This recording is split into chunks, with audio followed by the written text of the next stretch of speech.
ಪುರಾತನವಾದ ದೇವಾಲಯ ಅಂದ್ರೆ ಚಾಮುಂಡಿ ಬೆಟ್ಟ ಅಂತ ನಮ್ಗೆಲ್ಲ ಕಿರುಪರಿಚಯ. ಆದ್ರೆ ಈ ಒಂದು ಬೆಟ್ಟಕ್ಕೆ ಮೊದಲಿದ್ದಂತಹ ಹೆಸರೇ ಈ ಒಂದು ದೇವಾಲಯ ಆಗಿತ್ತು. ಅಂದ್ರೆ ಈ ಒಂದು ಬೆಟ್ಟವನ್ನ ಮೊದಲು ಮಹಾಬಲಿ ಬೆಟ್ಟ ಅಂತೇಳಿ ಕರೀತಾ ಇದ್ರು. ಯಾಕಂದ್ರೆ ಇಲ್ಲಿ ಮಹಾಬಲೇಶ್ವರ ನೆಲೆಸಿದ್ದಕ್ಕಾಗಿ ಈ ಒಂದು ಸ್ಥಳವನ್ನ ಮಹಾಬಲಿ ಬೆಟ್ಟ ಅಂತ ಕರೀತಾ ಇದ್ರು. ತದನಂತರಗಳಲ್ಲಿ ಈ ಒಂದು ಬೆಟ್ಟವನ್ನ ಚಾಮುಂಡಿ ಬೆಟ್ಟ ಅಂತೇಳಿ ಪರಿವರ್ತನೆ ಆಯ್ತು. ಅದಕ್ಕೆ ಒಂದು ಸಪರೇಟ್ ಕಥೆ ಇದೆ, ಅದನ್ನ ಮುಂದೆ ಹೇಳ್ತೀನಿ. ಈಗ ನಾನು ನಿಮ್ಗೆ ತೋರ್ಸಕ್ ಹೋಗ್ತಿರೋದು ಮಹಾಬಲಿ ಬೆಟ್ಟ. ಇಲ್ಲಿ ಮಹಾಬಲಿ ಬೆಟ್ಟ ಅಂತ ಯಾಕೆ ಕರಿತೀವಿ ಅಂದ್ರೆ ಇಲ್ಲಿ ಮಹಾಬಲಿ ಎಂಬ ರಾಕ್ಷಸ ಇಲ್ಲಿ ವಾಸವಾಗಿದ್ದ. ಆ ಒಂದು ರಾಕ್ಷಸನನ್ನ ಶಿವ ಸಂಹಾರ ಮಾಡಿ ಇಲ್ಲಿ ನೆಲ ನಿಲ್ತಾನೆ. ಹಾಗಾಗಿ ಇಲ್ಲಿರುವಂತ ಶಿವನನ್ನ ಮಹಾಬಲಿ ಅಂತ ಹೇಳಿ ಕರೀತಾ ಇದ್ರು.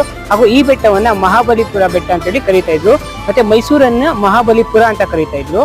ತದನಂತರದ ದಿನಗಳಲ್ಲಿ ಇದು ಒಂದು ಚಾಮುಂಡಿ ಬೆಟ್ಟವಾಗಿ ಪರಿವರ್ತನೆ ಆಯ್ತು. ಆ ಸ್ನೇಹಿತರೆ, ಆಗ್ಲೇ ಹೇಳಿದ್ನಲ್ಲ, ಈ ಒಂದು ಬೆಟ್ಟವನ್ನ ಚಾಮುಂಡಿ ಬೆಟ್ಟ ಹೇಗೆ ಪರಿವರ್ತನೆ ಆಯ್ತು ಅಂದ್ರೆ ಉಮ್ಮತ್ತೂರಿನ ನಾಯಕರು ಈ ಒಂದು ಮಹಾಬಲೇಶ್ವರ ದೇವಾಲಯದಲ್ಲಿ ಇದ್ದಂತಹ ಚಾಮುಂಡನ ದೇವಿಯನ್ನ ಸಪರೇಟ್ ಆಗಿ ತಂದು ಈ